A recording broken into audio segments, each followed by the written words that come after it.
Queen of the evening and for another year, Miss Leyu, Nicole Hendrickson.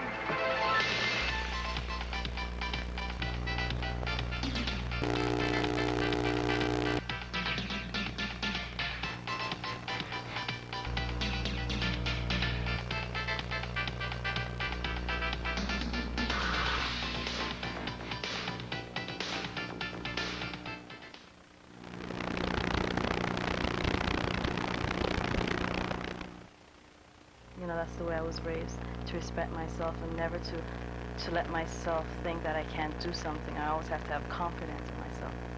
And, you know, like, it's beautiful. It's a beautiful feeling to know that, there's nothing there to stop you. You can achieve anything that you want. You can reach heights unknown. It's like flying like a bird, you know, flying high. It's a wonderful feeling.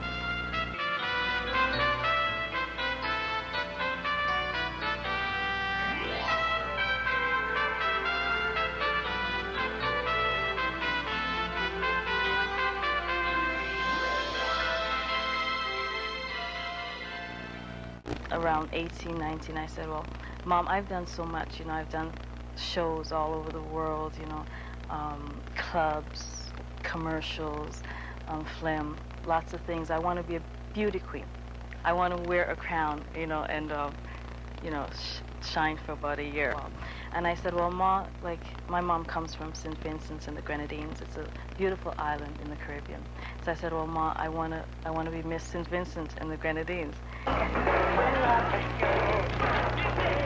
Miss Nicole Hendrickson, Miss Leyu.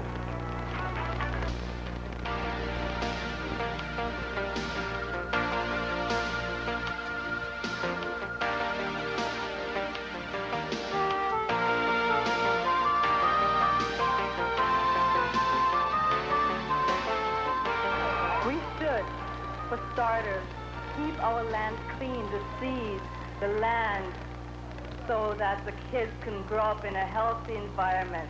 Thank you. So like at the end, when they announced my name as Miss St. Vincent and the Grenadines for another year, I was like, it was a wonderful feeling. I travel a lot. I perform a lot in the States, Canada. I do a lot of shows, a lot of conventions, you know, at theaters, clubs, and stuff like that. You know, as much as I can do.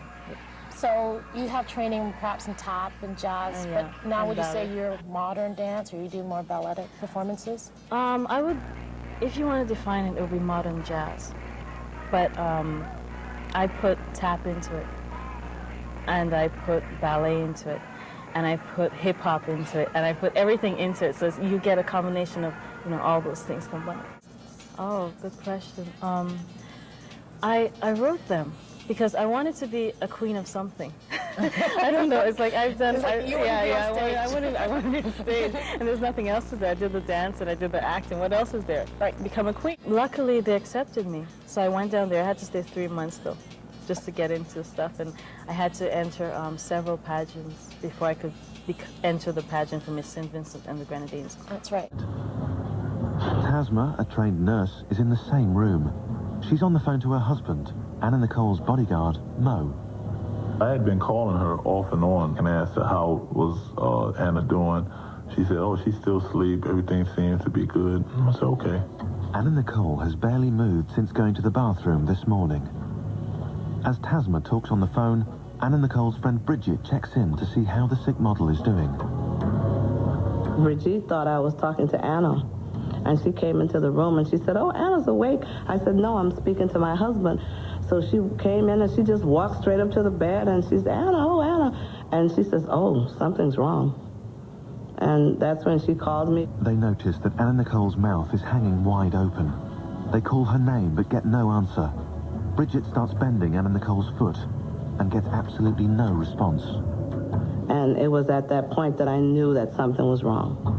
Toxic levels of chloral hydrate, combined with therapeutic levels of antidepressants, anti-anxiety drugs, sedatives, and flu medication, have brought Anna Nicole's breathing to a stop. Tasma's emergency training kicks into high gear. I opened her airway. I did the little CPR maneuver. I saw nothing. I felt for a pulse. I had got no pulse. Needing help, Tasma hits redial on her cell to get her husband, who's left the hotel to meet his brother. And I told him he needed to come back quick because something was wrong with Anna. And my first reaction is, what are you talking about? He was kind of startled. She said she's not breathing. I said, while you're on your way, dial 911 because I'm doing CPR. And I said, oh my goodness. And then the phone hung up and I just started moving. The bodyguard quickly calls Anna Nicole's companion, Howard Stern, who's at the marina. Right away, I said, something's wrong with Anna, get back right away. I didn't wait for a reaction. I hung up and dialed the Hard Rock to get 911 on the way. I was driving like a maniac. I don't know who was with me, God was with me. Back at the hotel room, Anna Nicole Smith is in full-blown cardiac arrest. But Big Mo believes if he can just get to the hotel in time, he can save her. Will be dead. In the Apollo suite at the Hard Rock Hotel, she's in the throes of a full-on cardiac arrest. Tasma, a trained nurse, tries to revive her. Did CPR for a good 12 to 15 minutes. I was exhausted, but I knew I had to keep going. I couldn't stop.